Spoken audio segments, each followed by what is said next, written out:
Welcome to Voice Rising with Kara Johnstad. Enjoy weekly conversations with leading luminaries, pioneering visionaries, singers, poets, musicians, and sound healers as we explore the profound role our voice plays on the path to self-realization and global enlightenment.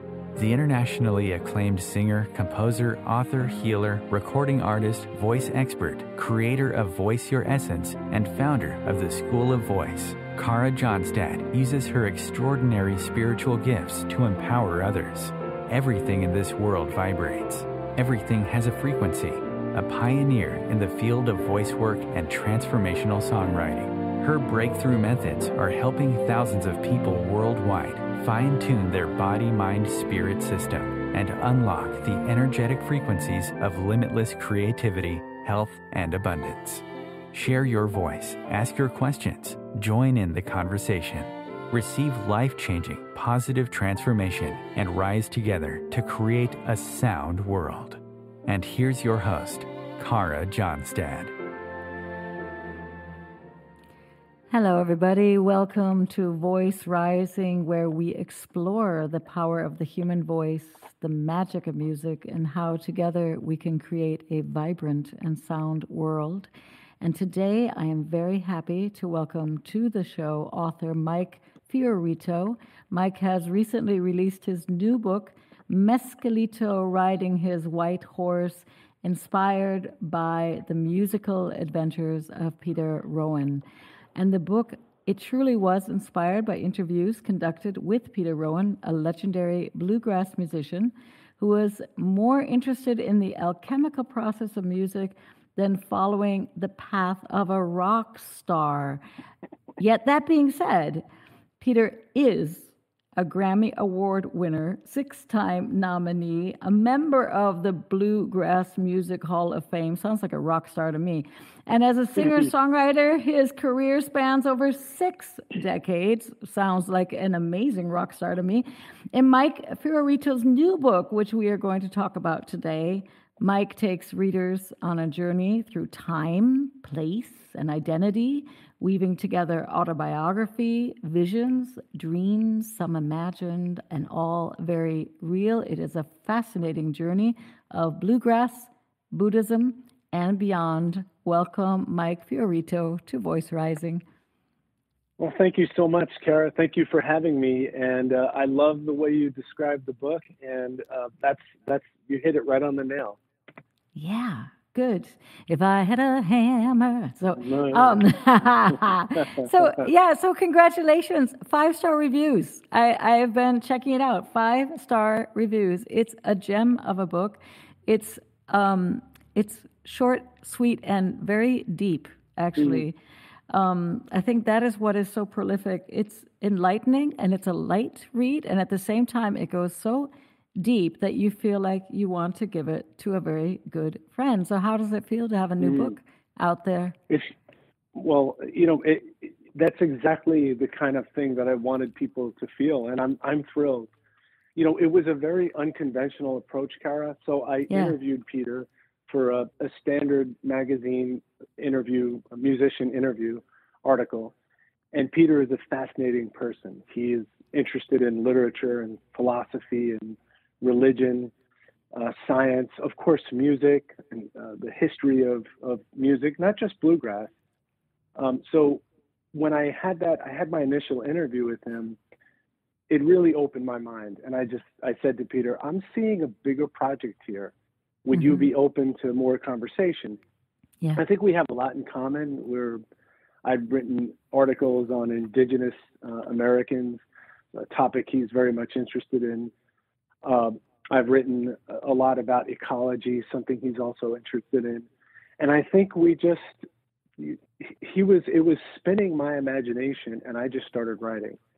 And I was hoping that this very unconventional approach, which, as you said, it's interview, there's a little insertion of kind of memoirish parts, and then there's pure just dream, visionary parts.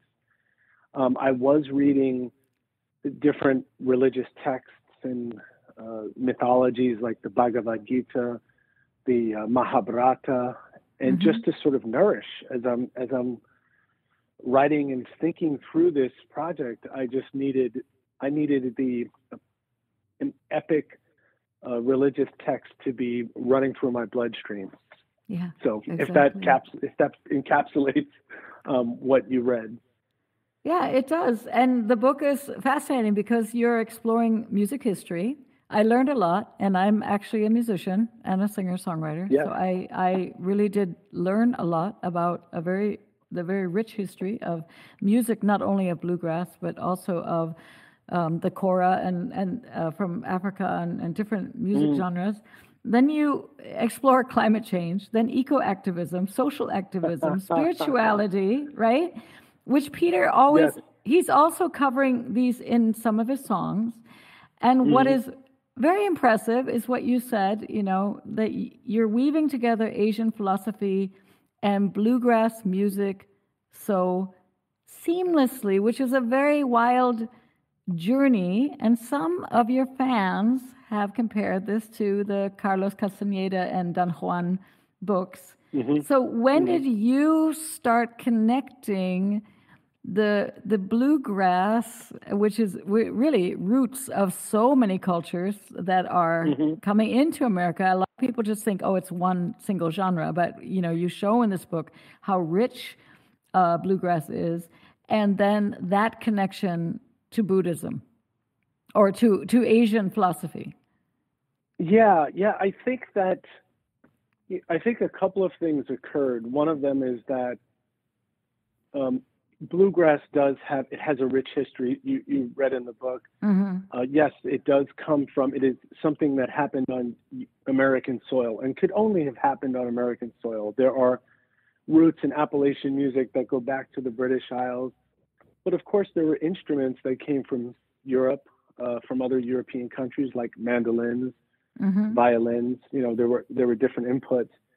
Bill Monroe created, so he called himself the father of bluegrass, but he was really, because he took ragtime and delta and country, gospel singing, I should add, three-part harmonies, made it faster. And he had a very distinct vision in mind. It had to gallop to the horse's hooves, something I refer to in the writing. Yeah. And Peter played with him. Peter was in his 20s, young. He's from Wayland, Massachusetts, so he's not from Kentucky, Peter. And I think he'd spent some time in college, and then he had this opportunity to play with Bill Monroe. The important thing is that Peter is a cultural ambassador. So after playing with Bill Monroe, he then at some point found himself playing with Jerry Garcia in a band called Olin in the Way. And because of Jerry Garcia, and who had a huge amount of Grateful Dead fans, people like me in the cities got exposed to bluegrass, because it was really via that album, which was the biggest selling bluegrass album until Oh Brother, Where Art Thou? The movie came out in the soundtrack. So you'll find, and I have found in this journey, I have met people in my relative age range, I would say, 20 years older as well, who were turned on to bluegrass by Peter. And I think it's important to mention that he went on to do many other kinds of music, to play psychedelic music, he has an album of reggae music. He has an album, you mentioned Dharma Blues, of kind of Buddhist influenced, I would say, Americana music, because that album isn't necessarily bluegrass. It has bluegrass elements. And when as a musician, when there's someone or something that comes from far back in your past, music hits a very deep level of your mind, of consciousness, of subconscious mind. And when I met Peter and when I was talking to him, there's the person, and then there's the epic person, this icon, and his connection to all of this culture that I am deeply fascinated by, and having a knowledge of stories about Bill Monroe and how he created bluegrass, and stories about Jerry Garcia, and stories about Bob Dylan, and all of these luminaries. And there's just something that it just struck me in his poetic way of describing things that this, I had to take on the challenge. My wife said to me, Kara, she said, the book idea sounds crazy. She said, you sound like this is all over the place. But what I have found is people related to it. So somehow, and I don't credit myself. I think that I just followed my dreams. I followed what inspired me. And I thought, okay, maybe people will follow along on this journey. And I think they have. Yeah, you write that Peter's not only a poet. I mean, he's obviously a fabulous musician. He's a magus, a mystic, a mentor, and someone who walks his talk. He obviously also, all of these stories that you were listening to in the interviews and all of the music that you were savoring and absorbing into your bloodstream, it seemed to really go deep, because you talk about dreaming and really having conversations, people appearing. Mm-hmm. And so in to get back to your wife, I was kind of curious, was it hard for you to write the book? Did you write the book, or do you feel like the book actually wrote you, that the book just simply started coming through you? That's a great question. I do think that, so let me go back to the dreams. Yeah. I started to have dreams, and partly because I'm talking to someone whom has been in my imagination, in my mind for, at that point, 40 years or so. And so, and we mentioned, I have a book called Falling from Trees, and Peter had a poem called Falling from the Trees, has a poem. And we had these interesting synchronicities that were occurring. Mm-hmm. Was it a hard book to write? I think it was. I think that I followed my intuition. I just said, okay, this is going to be unconventional, partly because I thought if I just went for sheer biographical information, we'd miss the depth and the inspiration that Peter gives to us in listening to his music. And also to hear his banter on stage. He's very funny. He knows he possesses this treasure trove of folklore, of bluegrass knowledge. We talk about books that we both read and share books that we read. We're deeply interested in music history. So he knows he possesses the kind of, he has the scepter, the magic scepter of the honorific bluegrass folklore scepter. And he knows that. And we all react and respond to. I just wrote it down, so I know people have been feeling this way for a long time. I just wrote it down, and the title of the book, I should mention, comes from a Peter Rowan song. So it's the song of the Free Mexican Air Force, which again represents another genre of music that Peter has written and performed, which is called they call it Tex-Mex or Tejano music. And it's you'll recognize it. You hear the influences of German music, German accordion in that. And so it's the Free Mexican Air Force, Mescalito riding his white horse. And of course, Mescalito comes from, as you said earlier, from Carlos Castaneda and his kind of journeys with Don Juan and his learning under the tutelage of Don Juan, who was a shaman and a teacher. So yeah, it was a book that was a bit of a dance and a wrestling match as well.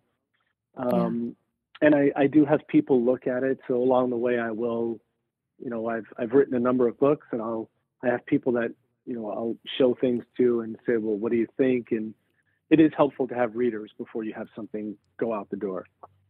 Yeah, of course. It's something you can reflect off of what their thoughts are. You wrote, Mike, that before you started writing the book, you had a vision, and you were visited by the Dalai Lama, and it wasn't the Dalai Lama that you had seen on the TV or in the media.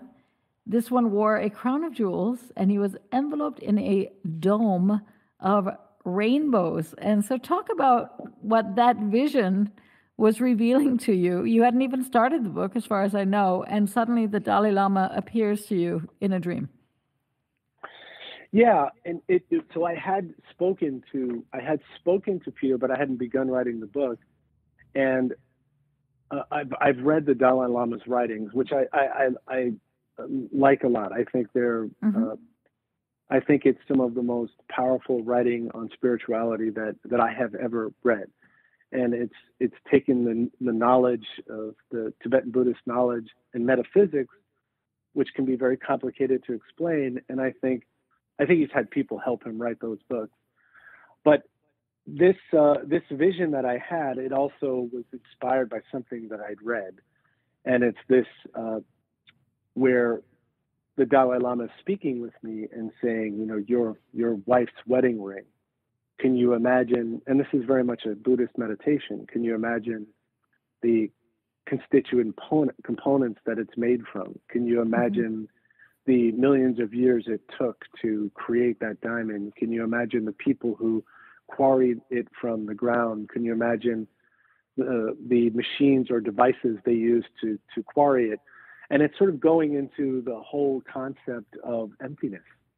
And, you know, at the end of the day, all existence is provisional. That's not to say it's not real, but it's provisional, what we see in front of us. And I think this is something also quantum mechanics is telling us, that, you know, what we see objects as they're formed, but underlying inside those objects is, first of all, a lot of space. Yeah. There's a lot of space between particles. And, you know, what we see has more to do with our consciousness and how we compose these images. In other words, from different cultures. Yeah. So people from different cultures will see something and see it grossly differently. And so that was part of the dream. That section began with a dream of the Dalai Lama, and then I then extended upon it, having read his writings. And my goal was to make that connection. I mean, Peter makes the connection in some songs on Dharma Blues on the album, but to make the connection between music, the inspiration of music, the origins of language, and all music. And of course, the conduit for that was bluegrass in this case, and that largely has to do with Peter being a bluegrass musician. I think access to that depth of consciousness can come really in any form of music, in whatever music you connect with, whether it's ragas, Indian ragas, or disco, or classical. You like classical music, so I think, you know, music is the entry. And what Peter and I talked about in the book was the language of birds. I've been reading a book by Diane Ackerman, The Genius of Birds, and how music, it's a universal language. We don't have to understand the language of a song, and we can be moved by it. And so, you know, it was all of these swirling elements. I wanted to connect together, partly just because I wanted to understand how, for my own interest, how to connect them, and then to share that with other people. Yeah, you actually say in the book, I'm going to quote you now, but you talk about birds and what the human ear can hear at the farthest distance is bird song, and that you can surmise that's where there's bird songs, there's maybe water, trees, other animals, in other words, life, right? And birds have inspired humans throughout history with their ability to rise above the earth.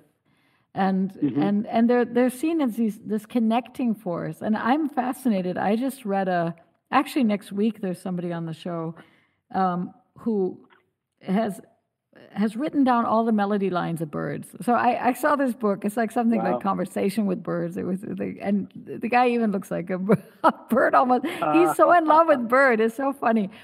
And I just was so taken, because anybody who is a musician or sings, I think especially, it's just magical. The birds, they give us this faith. I mean, just to see them sitting in the winter without a coat, and they're still kind of all puffed up and still kind of singing, maybe a little bit slowly.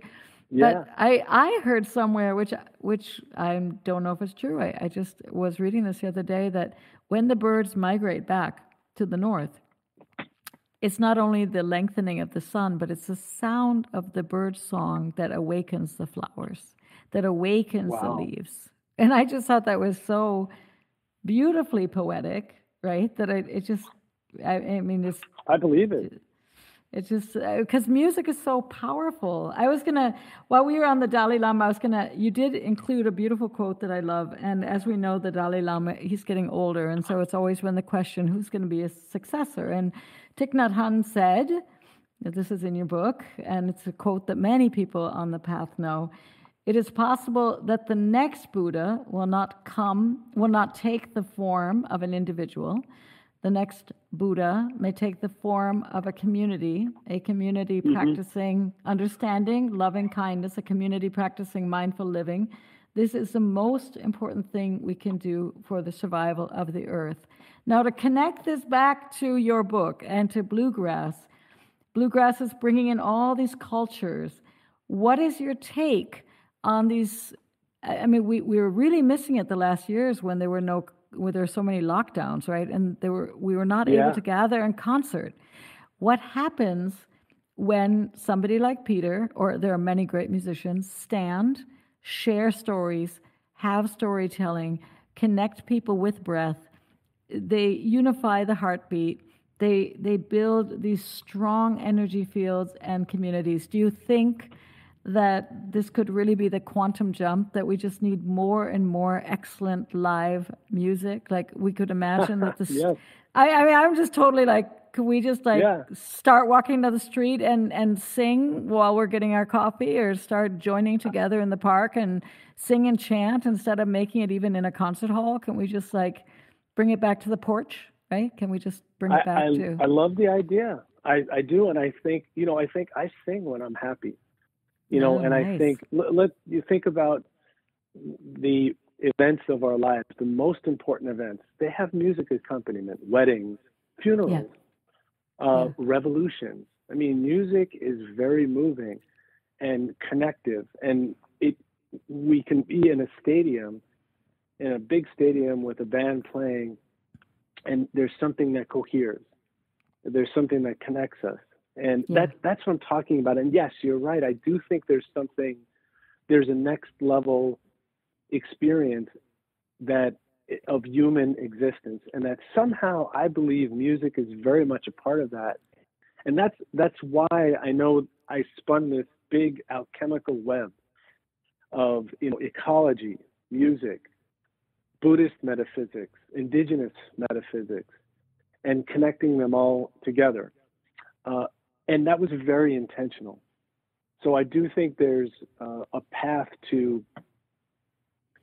We have to get right with the earth. We have to protect the earth, and it's spun out of control. But there's something also that's deeper about that. So for instance, the word, I think it's the Apache word for mind, is the same word as the word for land. Mm. So in other words, they see mind as being continuous with the earth, with the soil, with the trees. And I think that getting to that place of seeing the connectedness, I think, is key for our survival. And during COVID, and some of the bird interest and the ecological interest really grew out of my family's isolation. We were in a New York City apartment, trapped. And then we made excursions out. We went to the parks, we did camping, and I looked up and I saw the birds.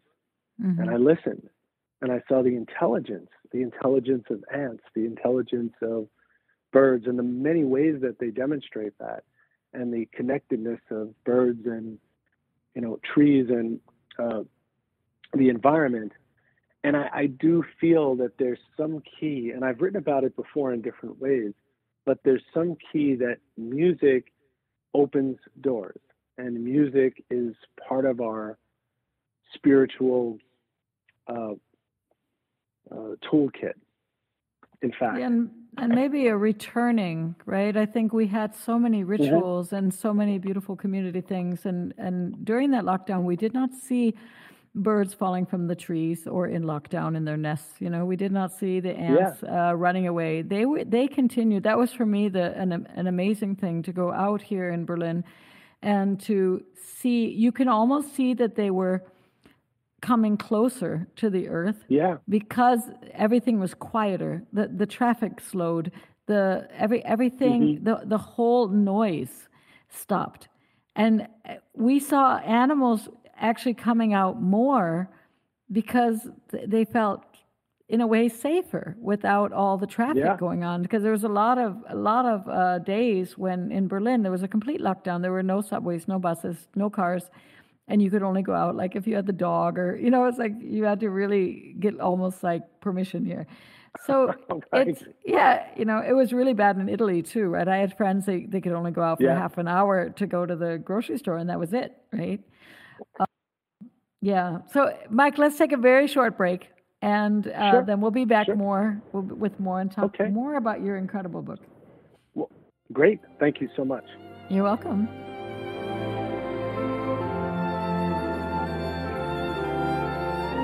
Conscious media for conscious minds. OMTimes. Ascending Hearts is no ordinary dating site, but a spiritual dating site with a purpose: to link you with your soulmate. We engineer the serendipity so you can trust that you will attune with someone that has the same matching vibration as you. Ascending Hearts, the conscious dating site for the spiritually aware. Try Ascending Hearts for free. AscendingHearts.com. With happy clients all over the world, Kara Johnstad knows that your voice is the missing link to more authenticity, abundance, creativity, and health. An internationally acclaimed voice expert, Kara's breakthrough methods have helped thousands of people successfully heal their voice wounds and extinguish the story of self-doubt and shyness forever. Join in group trainings, attend online sessions, schedule one-on-one time, and invite Kara to work with your organization and community. Get started today. Go to www.karajohnstad.com and receive a special guided meditation designed to fine-tune your inner voice and welcome you on the voice journey. This is Kathy Beal, host of Celestial Compass, featuring astrology you can use. Celestial Compass points you to what's going on in the sky and what you can do with it down here on Earth. We also explore fun, effective, and cosmic tools for navigating this adventure we call life. Join me the first and third Monday of the month at 5 p.m. Eastern Time for Celestial Compass. It's enlightening, entertaining, and empowering. Host your show on AM FM, the radio network of OMTimes Media, one of the more recognized brand names in the conscious community, and is backed by the extensive marketing reach of OMTimes. Hosting a show on AM FM immediately connects you with our extensive dedicated community. You came across someone struggling with hunger. How would you recognize them? Would you notice an 8-year-old girl who's not excited for summer break because she may not be having lunch again until September? Or a war veteran who's having a hard time landing a job and getting back on his feet? I am the 1 in 8 Americans who struggle with hunger. I am hunger in America. Hunger can be hard to recognize. Learn why at IamHungerInAmerica.org. Brought to you by Feeding America and the Ad Council. Welcome back to Voice Rising. I am Kara Johnstad, your host, and I'm happy to be joined today by author Mike Fiorito. Mike has recently released his new book, Mescalito Riding, his white horse, inspired by the musical adventures of Peter Rowan. Welcome back, Mike. Well, thank you. Thank you so much. And Kara, if I may I read something from the book? Yeah, of course. Is that be okay? Yeah. So I have, as you know, I have excerpts of interviews that I did with Peter Rowan. Mm-hmm. And this is one question I asked him, and I just loved his answer. And I sometimes mimic his mimicking of Bill Monroe, who was from Rosine, Kentucky. So apologies to anyone. In one interview, I said, the interviewer asked you, what was it like to go from playing bluegrass to playing in a psychedelic band? And Peter's answer was, what could be more psychedelic than bluegrass? I love that answer. Can you tell me what you meant by this? And this was Peter's answer. The veil that keeps bluegrass from being appreciated more deeply is that the notes go by too fast. The fiddle was the only sustaining instrument in a bluegrass ensemble. The guitar has occasional leads, but it's mostly rhythm, hidden down in the matrix of counter rhythms. When it worked, it was transported. Bluegrass is extremely hard to play to its true potential. I've heard tapes of Bill Monroe shows where the band wasn't up to it, but that didn't stop Bill Monroe. The band could be dragging behind, but Bill wouldn't let them drag behind. One of the first things he told me before I joined the band, and one of the last things he said was, Pete, I could take on all the bluegrass boys and they couldn't wrestle me to the ground. I'd have them hanging off me like hound dogs off a grizzly bear. And they couldn't pull me down, man. Not even Gordon Terry. And he was stout. And it's those little bits of, and we go on to have these conversations that they would go very roundabout. They would start with bluegrass, and now we're talking about birds. And now we're talking about the language of birds. Now we're talking about the origins of language. Yeah. And so that's that kind of, there was one question I asked Peter, and he said, he was exhausted by the end of he said, did I answer your question? I said, there was no answer to that question. I just kind of went in spirals, right? And then touching on truth in between. I was just curious. To let's loosen up this entire interview and make it cosmic. Yeah. There's one other thing I'd like to read. It's from a chapter. This will be short.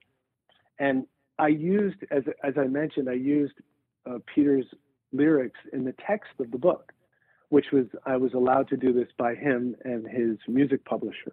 But that's very unique. So I have a title, I should say unique, not very unique. I Have Been Illusion's Fool is one chapter. I'll just read part of it. I had a dream weeks after our meeting. In the dream, I was given a sacred object, perhaps by extraterrestrials. The object looked benign. When I looked closer, I saw a likeness of a green and purple Yoda Buddha. But the image could only be discovered by holding it sideways and upside down, like the way you might suddenly hear the encoded messages of bluegrass. You had to discover the primer to truly, quote, hear it. You had to come to this realization. And then this part, which I think is relevant to what we were talking about of the hopeful future for human beings. It was as if a hysterical cosmic joke had been revealed to me, telling me that the mind is formed of constructs that are built on yet more atomic constructs, and that this miniaturization continues into emptiness. Yes, we have agency, but we are enmeshed in history. Our minds are trapped in the context in which they are formed. Dreams, meditations, psychedelic experiences may help us to see through the illusion, but even those epiphanies are ephemeral. I'll stop there. You also talk in the book that you had been dreaming on Peter's song On the Blue Horizon, and that tells about the return of the age of greatness, a time when the great creatives like Eric Dolphy, John Coltrane, Patsy Cline, so many great people were creating music. A time when all people come together and fight for each other's freedom. What does that song symbolize for you, or what does that song mean to you? Yeah, one thing that was very important to me was to explore lesser known music of Peter Rowan's catalog. And that song, I really love that song. It's on Texican Badman is the name of the album. And it's very much Tex-Mex inspired, but not only, there are other kinds of songs on there. But I think that what the vision that Peter was putting forth is this time of, think of the 60s and 70s and the coming together, women's rights, sexual liberation rights, of course, civil rights, and anti-war movement, and then the music and the film that came out of that period. And I think that was something that was inspiring to Peter, but I was also seeing Peter as representative of that. His generation had brought these musics to us. And I think it was also at a time when experimentation in music was palatable in popular culture. It was possible to have music that stretched the boundaries and film that stretched the boundaries. I don't think we're quite in that place anymore. Yeah, there's a lot of, unfortunately, there's not as much cross-genre, cross-bending. You also talk about this post-war time, the 50s, right, when people such as Peter Coyote and Rambling Jack Elliott and Allen Ginsberg, and there were scenes at that time too. People were gathering; they weren't staring at a phone. Right. They were smaller clubs. They were jazz clubs, right? And they were also doing spoken word poetry and blending music with songwriting and sitting with the guitar and some of the great poets, right? How did some of those figures shape your own identity? Yeah, I would say that the beat poets very much influenced my writing and thinking. That's something that Peter and I talked about. We were both fans. It's funny, we were discussing On the Road by Jack Kerouac, and we began discussing it, and he said, "Well, I happen to be reading it right now," and that again, just the synchronicity. And I actually met Allen Ginsberg. It's funny, Kara, because I went to see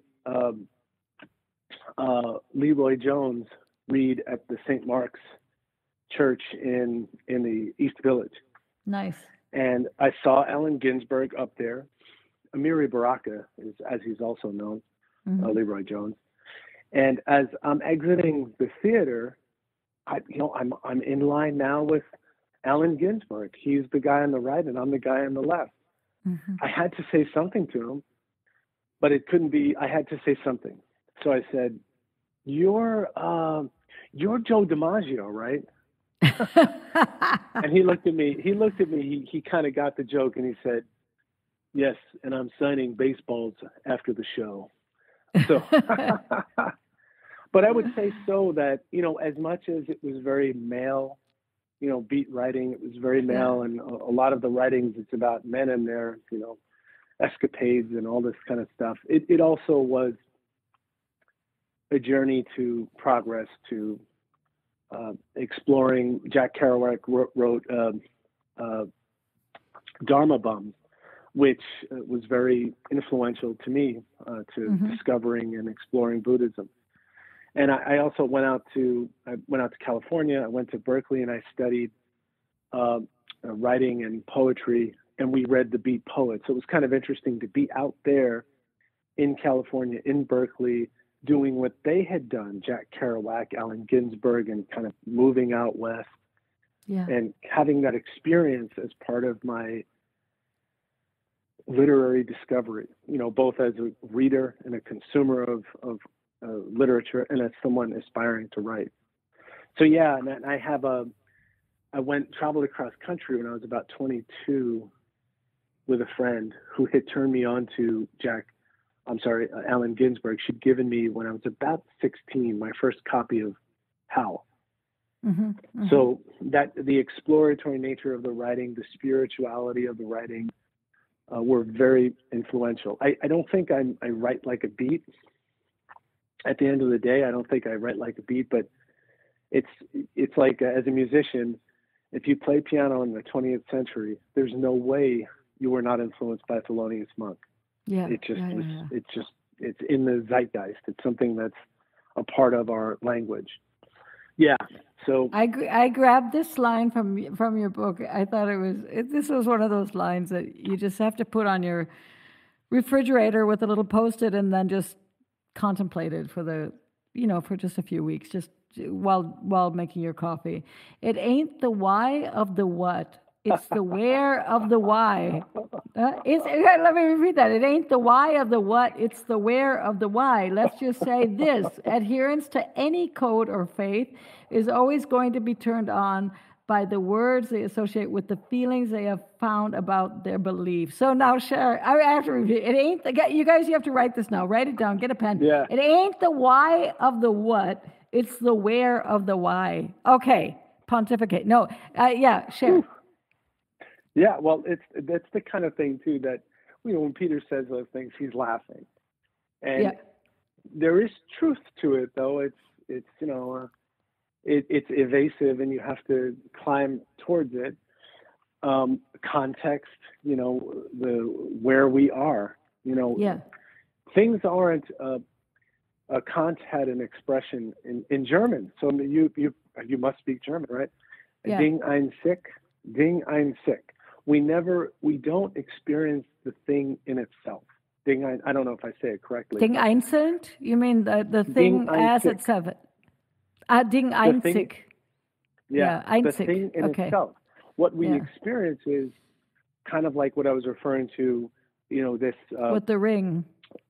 No. Right, layering of the context that our consciousness that has been forged in our time, in the when, in this swirl of all the quantum filters. Yeah. Yeah, and at the same time as I say it's also, we always have to think of it. Humor is important too, and it's important to kind of laugh at ourselves and all of our highfalutin stuff, and just as we think we get it. Maybe we're silly and we don't quite get it, but there's the work at trying to get it. I think that is important. Yeah. And, but there were other things too that Peter said that did crack me up. And I always ask this permission. Do you mind if I put this in the book? And the one that you just read, I can't even repeat it now, but. No, I'll read it back to you. Come on, I'll read it back. It ain't the why of the what. You can say it now. It ain't the why of the what. It ain't the why of the what. It's the where of the why. It's the where of the why. and I was like, we both laughed. Yeah, it was like that we have to remember. That we actually have to remember when we're in a party and we don't feel comfortable, and then we say that. And if the person gravitates towards us, we know we're in the right place. And if they look at us cross-eyed and say they need to go get a drink, we are free to leave, right? And they're not our people, right? And it's a wonderful line. Mike, you also talk a lot, while you were talking about the birds, you were talking about that place where music takes us, which is also beyond words. So on one hand, Peter writes all these amazing words, and you also in your book are trying to grasp it ain't the why of the what and the where of the why. Yes. You're trying to put it into words, things that sometimes can't be into words, things like the wind and the rush of the waterfall. And you talk about the place where music is older than language, and it affects us on an emotional level where, the words can't always enter there. I mean, when they enter, they would take away that spaciousness, maybe, where the heart basically spreads her beautiful wings. I have an interesting question that only you can answer. Yeah. I always am laughing. Yeah. I'm always seeking harmony and music and vibration, and everyone that I know on the path, they're like, no, we're seeking emptiness, and they call it mindfulness. I'm like, why are you calling it mindfulness if it's actually an emptying?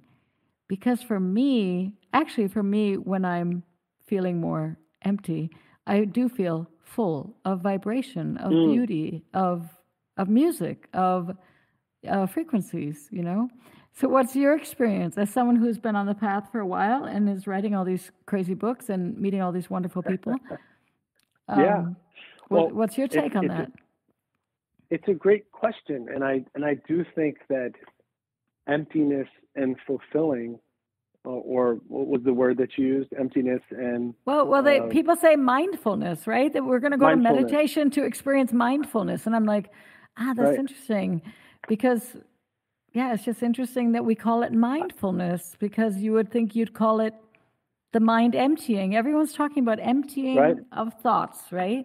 But we call it mindfulness, which brings me back to the Apaches and the mind and the land. Maybe there is something connected to having our mind full of inspiring, inspiration. And after all, and not emptying. And I think I say this in the book. After all, the word charity is just a word. It doesn't. There is the act of charity, of being charitable, and that is, maybe not the same thing. Yeah. But the samsara is nirvana. Yeah. So when we can look at, and I'm not saying that I have discovered the decoder ring to consciousness. I'm not suggesting that, but I read this quote once that samsara is nirvana. So in your muddiest, murkiest, most horrible place is where your mindfulness is manifest. It's like the lotus moment, right? You're in the mud. I was just thinking that too. Yeah. I was just thinking that too. Yeah. Exactly that image came to my mind. But I do think that music has something special, transportive, something that can. There's a quote: "All art conspires to the condition of music," because it's perfect. And all we have to do, we can be as lazy as we want to be. All we have to do is turn something on and listen, or just be near music that's playing. Yeah. I think there's more work that can be done, because you're a musician, right? Going into that and exploring and digging into what makes this music, how to play it, and what's the theory behind it. But I do think that, the word psychedelic, by the way, means mind manifesting. So Aldous Huxley and Humphrey, what was his name? Osmond, I think. Yeah. They were writing, corresponding, meeting, talking about, well, what is this psychedelic? What should we have to come up with a new word for what this is? And the word that they chose was mind manifesting. So not that you're hallucinating in some other place, but that you're actually manifesting that which is already there. And I think that music does help us get there. And I believe that it contains mathematics, and it contains knowledge that we've yet to truly understand, uncover. And it connects the whole brain, right? It is connecting the whole brain between the melody, the rhythm, and the language. And I think what people don't realize is it's really our essence. Every organ has a frequency. I always love to think, this is my zaniness, we have a eardrum and a heartbeat, and in between we have our voice, right? And that's the play. And that's the play of, I think we don't even have to turn anything on. We just have to start tuning in to our own, the rhythm of our feet while we're walking. People tell me all the time they're not rhythmical, and I'm like, you guys, you are not going like down the street. You're going dung dung dung dung, 1 and 2 and 3. It's pretty straight, and the heart is in syncopation. So there you have again the 3-2, and it's magical. I mean, I have heard now from your publisher that your book is a bestseller. I don't know if that's true, but it says a best-selling book in country music and bluegrass books, right? Yeah. How has the spiritual book appealed to this genre? Because many people think of this genre being maybe more Christian, and now you have a lot of conservative. Definitely, I love bluegrass, and I don't consider myself conservative. I consider myself more moderate. So, how has this spiritual book appealed, or do you think it's like a cross-pollination happening? You're getting people that are interested in Asian philosophy, and they're getting introduced through bluegrass, and the bluegrass crowds are becoming introduced to a lot of the Eastern philosophy? Is it like a picnic? Yeah, I think it's a great question. And it's funny, when I lived in Berkeley and I met a friend whose boyfriend was into the Grateful Dead. And I said, oh, here's a cassette. These were cassettes back then of bluegrass music. You might like this. He gave it back to me and said, oh my gosh. He said, I didn't know you were into religious music. And I said, did you listen to the music? Did you listen to the harmonies? So I think that I would say that this music and Peter Rowan's brand of bluegrass is definitely tilting towards more of tilting towards hippie, and it's tilting towards people who would be open to multicultural spiritualism. So it wouldn't be just if you're a straight head-on conservative Christian, you probably wouldn't like his music, because he explores other religions, he explores other things that may kind of clash with that Christian right belief. Anti-war, anti-protest songs and this kind of thing, songs that question patriotism, the kind of patriotism that could be dangerous. So yes, I do think that I've gotten, what's interesting is from some of my other writing, which can be very much in the philosophical, spiritual category, I have seen people cross-pollinate to check it out and then say, hey, wow, I've listened to some of this bluegrass stuff and it's pretty cool. So I am seeing some cross-pollination, but it does target, I would say there is going to be a certain audience that will be more open to the concepts in the book. Yeah. One last question for you. Yeah. How do you hope that your book is going to inspire readers to explore their own unique journeys with music or spirituality, their own interconnectedness to the world around them? Yeah, I think that everyone should write about the music that they love and the things that inspire them. And I never consider myself a critic.